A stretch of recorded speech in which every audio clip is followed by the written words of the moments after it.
10 tahun yang lalu itu mimpi bahwa kita bisa membayar pajak di tengah malam. Ya?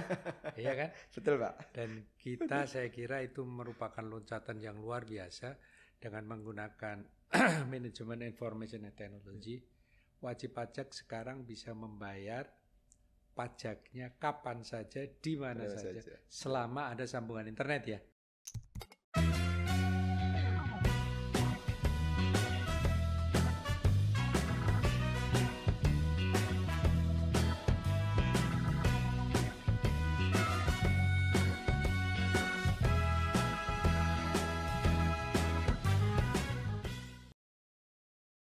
Kalau kita menerapkan AI di pajak ya, untuk kita menganalisis apakah satu perusahaan ini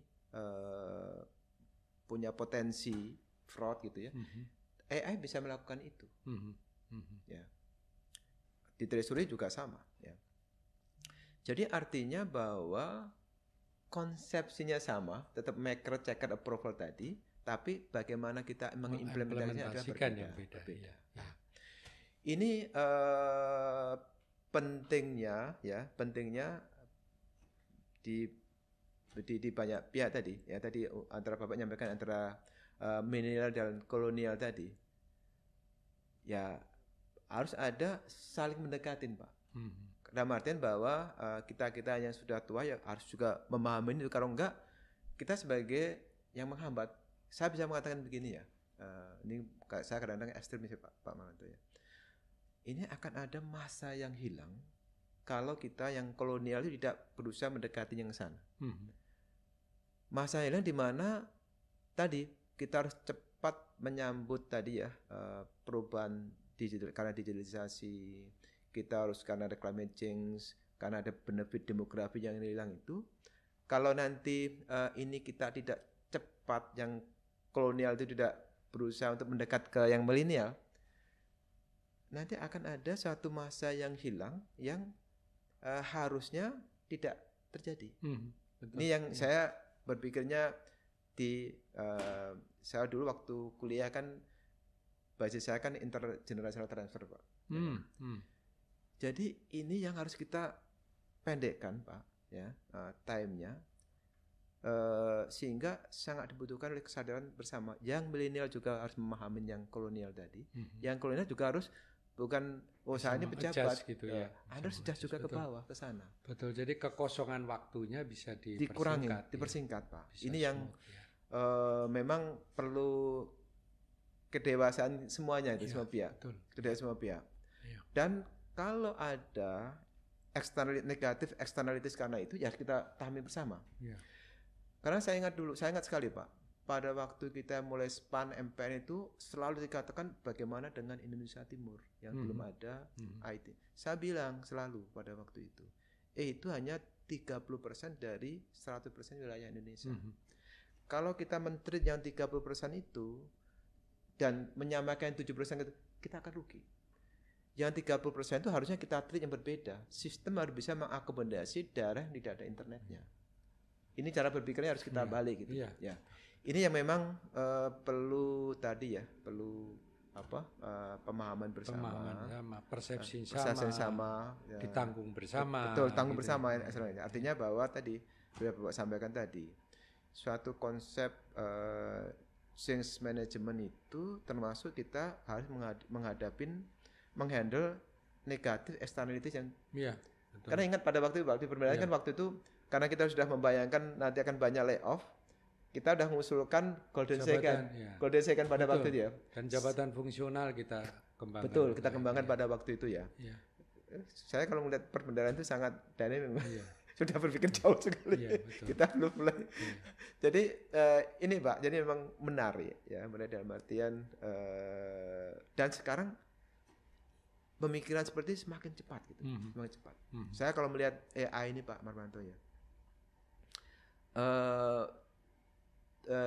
in one hand sangat gembira sekali melihat perkembangan. In other hand Pak, kesiapan kita melihat itu, menyikapi itu harus kita perkuat. Mengkhawatirkan sebenarnya di Indonesia ini. Kita ini Pak sekarang tidak terlepas dari AI hidup kita. Apapun yang kita pegang, kita di handphone aja udah AI semua itu. Ini yang kelihatan yang Jadi kita tidak akan lepas daripada perkembangan yang cepat. Betul, Pak. Daripada information technology. Pak Darto tadi nyinggung-nyinggung MPN ya, saya jadi teringat. Kan 10 tahun yang lalu itu mimpi bahwa kita bisa membayar pajak di tengah malam. Iya kan? Betul, Pak. Dan kita saya kira itu merupakan loncatan yang luar biasa dengan menggunakan manajemen information technology. Wajib pajak sekarang bisa membayar pajaknya kapan saja, di mana saja, selama ada sambungan internet ya. Betul. Pak Darto ya. Dan saya kira ini yang anak-anak muda karena sekarang barangnya sudah ada, kan nggak bisa membandingkan bahwa bagaimana sulitnya dulu harus ngantri di loket untuk membayar pajak. Gitu. Dan itu memang menjadi bagian dari strategi perbankan. Kenapa kemudian front office-nya cantik-cantik semua kan, jadi semangat nih. Sekarang KPPN nggak ada front office, Pak. Iya, itulah. Saya kira kita bersyukur MPN Pak Darto, dan kita sudah sampai pada MPN generasi 3 saat ini. Yang kemudian sudah melibatkan vendor-vendor kan Pak? E-commerce, Pak. E-commerce ya. Jadi kita bisa bayar MPN di link aja, di Tokopedia, di Tokopedia bisa, Pak. Ya, betul. Pakai kris juga bisa. Jadi itu luar biasa saya kira. Sebuah kemajuan yang itu mempercepat waktu gitu ya, dan juga memperdekat jarak saya kira gitu ya. Betul. Kita nggak harus layanan, Pak, yang penting layanan menjadi lebih baik. Dan ini saya kira bagian yang tidak terpisahkan dari sumbangsih bendahara umum negara saya kira, untuk memberikan layanan terbaik pada stakeholder. Dan itu Pak Darto ada di dalamnya itu, Pak Darto. Sebagai bagian, Pak. Saya bagian lah. Ya. Karena suatu inisiatif itu, Pak, adalah hanya sukses kalau itu didukung bersama, Pak. Iya, itu. Karena pada akhirnya itu kan melibatkan teknologi informasi, SDM, regulasi, penyesuaian organisasi dan sebagainya. Betul. Itu hanya akan sukses kalau semuanya on board, online, conform, gitu saya kira itu. Saya kira betul sekali Pak Darto, dan bagaimana kita juga harus memanage sumber daya manusia supaya inline dengan kebutuhan. Itu merupakan sesuatu yang luar biasa. Dan kadang-kadang ada sebuah perubahan yang kita buat yang sebetulnya ini akan berlangsung dalam jangka panjang, sustainable. Ya, Pak. Tetapi kadang-kadang generasi berikutnya yang menerima estafet itu merasa perubahan itu ya itu sudah dirubah gitu. Jadi tidak perlu perubahan lagi. Kalau Pak Menteri itu nyampaikan ya take it for granted lah. Take it for granted. Betul. Dan saat ini Pak Darto kan juga menangani birokrasi gitu. Saya ingat Pak Darto 2007 gitu, saya ditunjuk Bu Menteri sebagai Kalahar dulu namanya, keren banget. Kepala Pelaksana Harian. Sama, Pak. Saya masih namanya. Masih namanya kita Pelaksana Harian. Reformasi birokrasi. Dan itu pada saat awal memang tantangannya cukup berat karena merubah sesuatu yang sudah berjalan sangat lama pada sebuah pemahaman baru. Dengan menggunakan prinsip-prinsip transparansi, accountability, efisiensi, dan efektivitas. Dulu pada saat kita menerapkan grading, itu diperlukan upaya yang luar biasa, dan saya menjadi saksi bahwa itu mungkin sulit terjadi kalau menterinya bukan Bu Sri Mulyani. Pada saat saya menjelaskan grading ke Bu Sri Mulyani, yang kami siapkan presentasi itu paling tidak setengah jam, tapi 10 menit Bu Sri Mulyani udah bilang, aku udah ngerti Pak Marwanto, karena di Bank Dunia udah pakai itu. Jadi ini kan sesuatu yang luar biasa. Nah, pada saat kita bicara grading Pak Darto, itu dulu pemahaman tim reform pada saat yang pertama, tim reform pertama, itu hanya berlaku 3 tahun Pak. Karena pada saat itu, pada saat kita bicara grading kan, it's very depend on the top leader gitu. Jadi waktu itu kami tanyakan pada Bu Menteri, Ibu, pada saat Ibu sekarang bekerja di Kementerian Keuangan sebagai Menteri Keuangan, menurut Ibu tugas utama yang paling penting apa, Bu? Jawabannya Bu Menteri singkat dan lugas, APBN. Ya memang core bisnisnya kan Pak ya itu. Bu, kalau dari komponen APBN, Ibu merasa yang paling membantu Ibu di mana? Penerimaan negara. Nah, oleh sebab itu Pak Darto dulu berangkat dari pemahaman the top leader waktu itu, kemudian pajak itu gradingnya paling tinggi.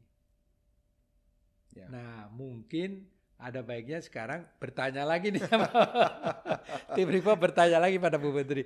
Bu Menteri, menurut Ibu itu sekarang terbantu oleh siapa? Saat ini nih Pak, ini kan kita tiap minggu ya, dipimpin oleh Bu Menteri untuk membahas reform. Tiap minggu Pak sekarang. Iya, tiap minggu ya. Tiap minggu sekarang luar biasa. Biasanya kita malah dari pagi itu jam 7.30 pagi itu sampai jam habis makan siang Pak. Tiap minggu nih. Ya. Dan itu adalah hal yang saat ini sedang kita work out Pak, untuk melihat kembali masalah grading, remunerasi dan sebagainya. Karena at the end Bapak tadi sampaikan tepat sekali Pak, SDM menjadi sangat penting. Kesejahteraan SDM menjadi sangat penting. Di mana kesejahteraan ini kan sebenarnya tidak hanya grading tadi, remunerasi tadi, tapi juga ekosistemnya. Kita sebutnya adalah ekosistem bekerja Pak. Cuma kan saat ini kita tinjau sekali, banyak sekali nih kita sedang arahan Bu Menteri ya. Satu masalah grading, yang kedua adalah masalah mutasi dan promosi. Yang kemudian adalah termasuk ini Pak remote area, apa benefit yang kita berikan kepada teman-teman remote area. Kemudian juga masalah kantor dan juga tempat tinggal. Kemudian penambahan cuti untuk teman-teman yang di remote area. Karena kan kalau teman kita misalnya dia Kepri aja, Kepri kalau misalnya dia home base-nya di Jakarta, dia dari Kepri ke Batam, Batam ke Jakarta. Itu udah sehari sendiri pesawatnya.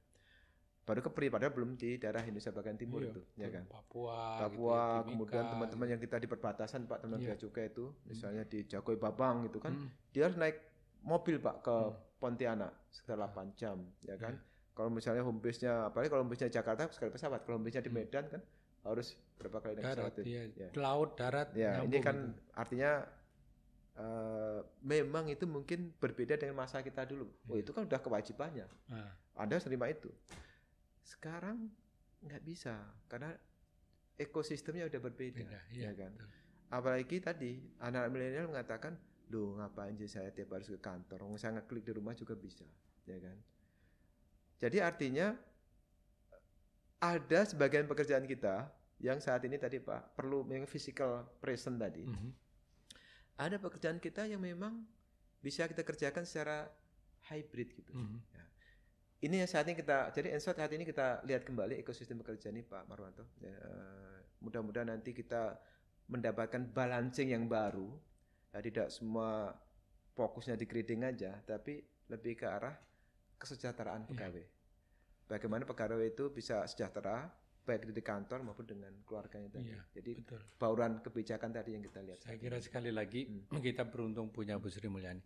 Ingat Pak Darto di DJPB kan kita tahu itu, kita memikirkan itu, tapi kemudian kebijakannya kan jadi parsial kan. Jadi kalau ada sesuatu kemudian dikasih kesempatan untuk nengok keluarga. Jadi saya kira betul. Kalau itu terstruktur menjadi sangat. Ya ini kita akan mengarah ke sana. Jadi artinya tadi kita lihat adalah kesejahteraan secara keseluruhan. Dan itu ya renovasi kita lihat grading tadi, tapi hal-hal termasuk kesempatan melakukan pendidikan dan sebagainya kita masukkan ke dalam parameter itu. Bagus sekali. Jadi insya Allah ini akan menjadi perbaikan ke depan dan we are very very proud gitu ya bekerja di Kementerian Keuangan. Saya kira, betul, Pak. Saya kira betul. Itu. Pak Darto, ini kan kita udah ngobrol banyak mengenai tugas-tugas IT dan kita baru tahu dan terbuka bahwa IT itu sesuatu yang harus kita terima dan sesuatu yang harus kita masukkan secara integral di dalam tugas pokok Kementerian Keuangan. Dan tugas pokok Menteri Keuangan kan menjadi sangat besar. Saya ingat betul, saya tahun 82 masuk Kementerian Keuangan, APBN kita baru 400 triliun. Sekarang sudah 3.061 triliun. Tahun depan 3.300 triliun. 3.368. Jadi saya kira ini suka tidak suka memang IT menjadi bagian yang sangat penting untuk pengelolaan APBN. Jadi kalau bicara APBN, IT itu sejarah mencatat bahwa Bapak Dr. Soedarto bagian yang tidak terpisahkan dari perkembangan ini. Tapi ngomong-ngomong Pak Darto waktu kecil kebayang nggak nih Pak jadi pejabat Kementerian Keuangan yang sangat penting perannya itu Pak? Nggak kebayang Pak, karena saya itu lahir di daerah yang saya lulus kuliah pun Pak dari stan pada waktu belum ada listriknya Pak di kampung saya. Oh iya. Luar biasa ya. Saya itu saya ingat ya, waktu kecil ya listrik aja nggak ada. Kemudian saya ingat punya sepatu pertama kali waktu SMP Pak, karena ke kota Pak. Ke kota. Ini mudah-mudahan jadi inspirasi anak muda sekarang ini. Gitu. Dan saya itu tiap hari dari kampung saya ke kota itu sekitar 12 kilo. Tiap hari itu naik sepeda Pak. Naik sepeda. Jadi pantesan sehat banget ya sekarang ya. Jadi itu naik sepeda pagi, kemudian pulang kan. Nanti sore kan ada kegiatan lagi tuh. Ke sekolahan lagi. Dan itu karena dulu kan nggak pernah makan siang di luar Pak, pasti pulang ke rumah. Iya. Karena ya nggak punya sangu, saya nggak punya kasangu lah. Ya. Sehingga rata-rata tiap hari itu saya bisa naik sekitar 50 kilo Pak, tiap hari naik sepeda itu. Dan saya termasuk aktif dulu di sekolahan. Jadi rata-rata tiap hari saya 50 kilo Pak naik sepeda. Ya. Tapi kalau anak muda dia omongin sekarang, ya zaman dulu kan gitu semua.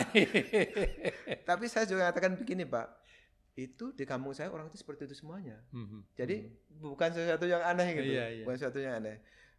Ya tadi Bapak tepat. Kalau itu saya ceritakan kepada anak saya, itu kan zamannya Bapak. Anak muda juga sebenarnya seperti itu Pak. Jadi kalau makanya kita nggak bisa menerapkan apa yang kita jalani waktu itu dengan ya. anak-anak sekarang. Anak sekarang nggak bisa. Ya, kita harus dan kita sebagai yang kolonial itu harus paham itu Pak. Paham itu. Nggak bisa memaksakan saya dulu kerja saya malam Sabtu Minggu masuk, nggak bisa itu. Ya. Kita harus tahu juga bagaimana mereka cara bekerjanya mereka. Ada sesuatu masa kecil Pak Darto yang kemudian teringat sampai sekarang gitu ya. Sesuatu kejadian waktu sekolah atau apapun gitu ya. Saya ingat bicara dengan teman saya yang sekarang jadi petinggi di Kementerian Keuangan. Ingat betul masa kecilnya dia rumahnya itu di depan lapangan bola Pak. Dan beliau belajar diplomasi itu dari lapangan bola. Iya. Saya dulu Pak, makanya rumah saya itu depan saya itu sawah Pak. Luas banget sawah gitu. Nggak jauh dari situ, rumah saya mungkin sekitar 60 meter dari ada sungai gede banget Pak. Gede banget itu. Makanya Pak, by default saya itu Pak jago renang Pak. Karena sampai rumah saya itu udah sungai. By default juga saya itu kalau naik sepeda pasti kuat. Tiap hari rata-rata sekitar 50 kilo. Ya kan? Itu 6 tahun Pak dari SMP sampai SMA. Kemudian kalau saya diajak, ayo ngeliat pemandangan, saya tuh enek Pak. Tiap hari saya ngeliat sawah, gunung, matahari terbit, matahari terbenam. Tiap hari Pak. Saya bangun itu nonton gedung tinggi itu baru Pak. Jadi makanya kalau saya tuh bangun itu jendela saya itu udah sawah itu, udah matahari terbit itu tiap hari. Lihat sungai. Tiap hari saya renang di sungai, 6 tahun saya. Makanya saya nggak tahu begitu saya waktu itu ngelihat komputer tuh langsung tertarik Pak. Langsung tertarik.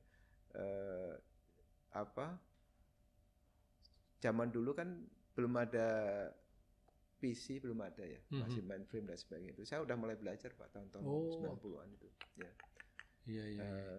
Saya tidak pernah secara status sebagai programmer Pak. Tapi pekerjaan saya dari pertama kali saya masuk membuat program. Tapi saya nggak pernah sebagai fungsional programmer. Ya.